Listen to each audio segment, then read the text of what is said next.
toutes et à tous et soyez les bienvenus à nouveau à votre nouvelle émission Claire et Nette. C'est un plaisir pour moi comme d'habitude de vous retrouver. Certains d'entre vous ont été une fois en tout cas arnaqués en ligne. Aujourd'hui nous allons parler des arnaques en ligne et comment les éviter. Et aujourd'hui, j'ai le plaisir de recevoir un invité qui est aguerri sur cette question.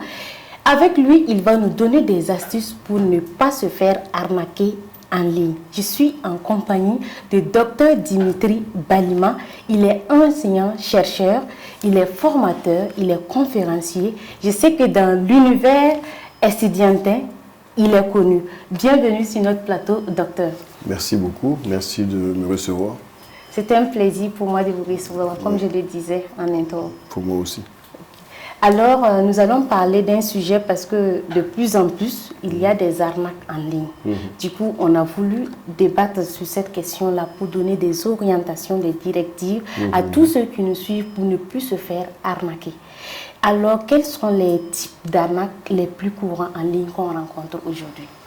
Bon, aujourd'hui, on va dire que ce qu'on retrouve assez régulièrement, c'est ce que moi j'appelle les escroqueries amoureuses. Ça, on retrouve ça beaucoup. Et on retrouve aussi les arnaques au niveau des achats, au niveau des ventes. Parce que vous savez que malheureusement, nous aimons souvent ce qui est moins cher. Donc il y a beaucoup d'arnaques en ce qui concerne l'achat des produits. Donc généralement ce sont ces deux types-là. Et puis il y a aussi, on a tendance à l'oublier, il y a aussi une arnaque au niveau de la formation. Parce qu'il y a beaucoup de gens qui proposent des formations à des prix intéressants et pour des certificats, des diplômes, alors que ce sont des choses, des instituts fictifs qui n'existent pas. Et donc là aussi, facilement, on se laisse entraîner dans ça. Et qu'est-ce qui explique le fait que ça prend de plus en plus de l'ampleur? Bon, parce que généralement, c'est des raccourcis. Si vous voulez, on vous propose généralement d'atteindre vos objectifs de manière plus rapide et moins chère. Et donc, généralement, bon, vous voyez que facilement, on est tenté tout le monde cherche à faire des économies, tout le monde veut aller très vite. Quand vous prenez la question de la formation, c'est le cas. Donc, on vous propose des formations on va dire, des périodes très réduites et à faible coût. Et donc, facilement, vous y allez. Au niveau amoureux, c'est la même chose. C'est-à-dire qu'on vous propose tout de suite la plus belle demoiselle ou le monsieur le plus riche. Voilà. Et donc, c'est facilement, on se laisse entraîner dedans. Et la question que j'aimerais ensuite poser, comment reconnaître une arnaque en ligne?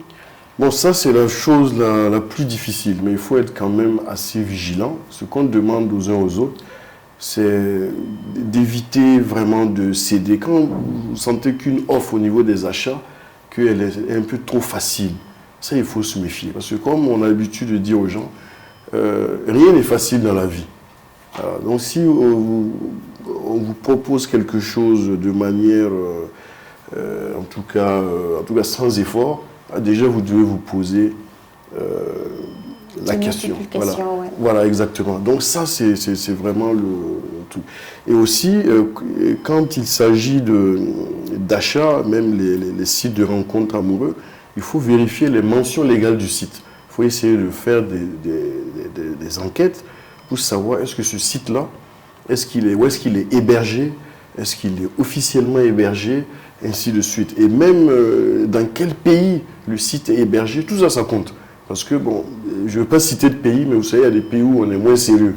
Voilà. Bon, heureusement, le Burkina, je crois que pour le moment, ça va.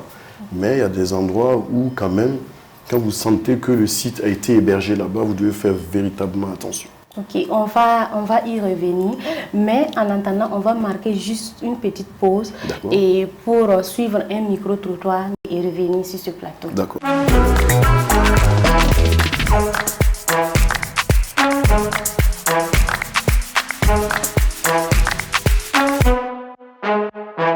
Considérer que ce sont des amis, ça pouvait être un cadre amical pour les jeunes. Pourquoi? Parce que c'est un cadre qui permet aux gens d'avoir un éclairage sur des sujets particuliers. Mais aujourd'hui, il constitue une autre facette aussi pour les jeunes, parce qu'on voit à travers ces réseaux sociaux comment les jeunes se perdent. Ils perdent dans leurs valeurs, ils perdent dans leur culture. Je trouve que ça peut être vraiment un terrain ennemi pour les jeunes. C'est des amis, ça ne se discute pas. Maintenant, il y a de bons amis et puis des amis indélicats. Okay. Voilà, tout dépend des jeunes. S'ils veulent que les réseaux sociaux soient leurs bons amis, ils ne tiennent qu'à eux. Ça veut dire qu'il faut savoir les utiliser. Voilà. Le problème, ce n'est pas l'outil. Le problème, c'est ce qu'on en fait. Le sentiment est partagé. Parce que la plupart de ceux qui l'utilisent pour des activités, pour le commerce, pour le marketing, on peut dire que c'est amis des jeunes parce que ça les procure un peu de pain, de quoi manger. Mais par contre, ceux qui l'utilisent pour en faire de mauvais usages, pour exhiber leur corps, pour exhiber les boissons, tout ça, qui ne donne pas de bonne éducation, je pense que ça, c'est pas la bonne image qu'on a des réseaux sociaux, pareil. Bon, selon moi. Nous sommes de retour sur ce plateau et je rappelle que nous sommes en compagnie de Dr Dimitri Balima et ensemble nous sommes en train d'échanger sur les arnaques en ligne et comment les éviter. Alors, Dr Balima, on vient de suivre tout à l'heure le micro-trottoir. Que pensez-vous des interventions des uns et des autres? Oui, je suis agréablement surpris parce que je vois que les gens ont fini par comprendre que c'est un danger. Et quand je vois les réponses, les gens sont sur la bonne voie.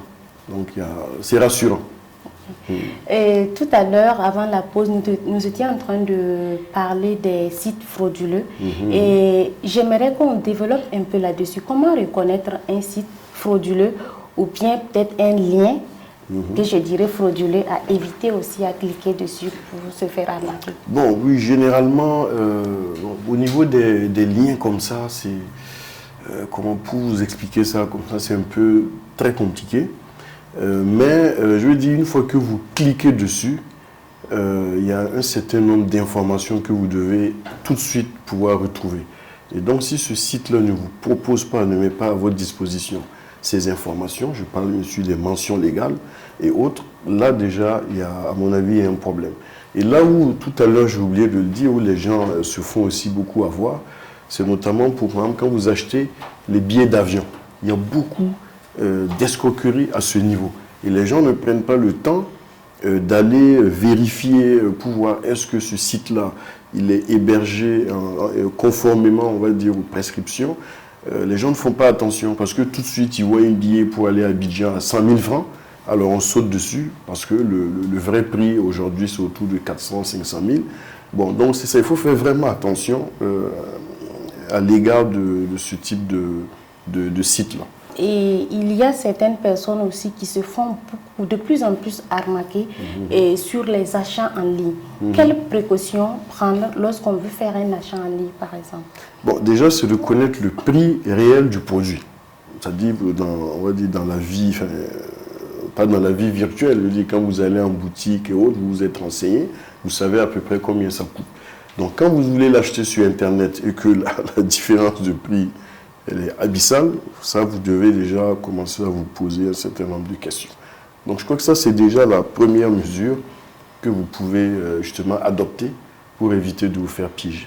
Parce que de plus en plus, certaines personnes sont victimes de ça. On espère que le message est passé et qu'ils prendront vraiment les précautions qu'il faut avant d'acheter quelque chose en ligne. Quel recours disponible pour aider les victimes d'arnaque en ligne? Bon, les recours qu'il y a, c'est, vous savez qu'aujourd'hui, nous avons au Burkina Faso la brigade de lutte contre la cybercriminalité. Bon, vous pouvez aussi déjà vous plaindre dans un poste de gendarmerie ou de police le plus proche. Et bon, eux, ils sont au courant, ils sauront comment vous conduire, on va dire, au bon endroit pour ça. Aujourd'hui, ce qui est bien au Burkina Faso, on a quand même un arsenal juridique et puis aussi un certain nombre d'institutions qui travaillent dans ce sens-là. Et je crois qu'on n'est pas très en retard à ce niveau au Burkina Faso, si je compare en tout cas aux autres pays de la sous-région. Et je crois aussi que nous avons également les compétences au niveau de ces institutions pour faire le travail. Et il y a aussi des associations et autres de manière bénévole qui travaillent dans ce sens-là pour accompagner et prévenir ce type de danger. Docteur, vous êtes un enseignant, chercheur, et je sais que vous avez eu à mener quelques recherches sur ces questions. Est-ce que vous avez des témoignages à nous faire sur le sujet? Oui, je sais qu'une fois, il y a, ça concerne les arnaques amoureuses, où une dame nous racontait qu'elle avait finalement, c'est elle qui s'est retrouvée à être la bailleur de fonds du monsieur qui prétendait vivre en Amérique du Nord. Et pourtant, il n'en était rien. Donc, il y a déjà eu des cas comme ça. Il y a aussi eu, ça c'est au Bénin que j'ai rencontré cela, une demoiselle qui était obligée, en tout cas selon elle, de se présenter dans des formes pas très catholiques.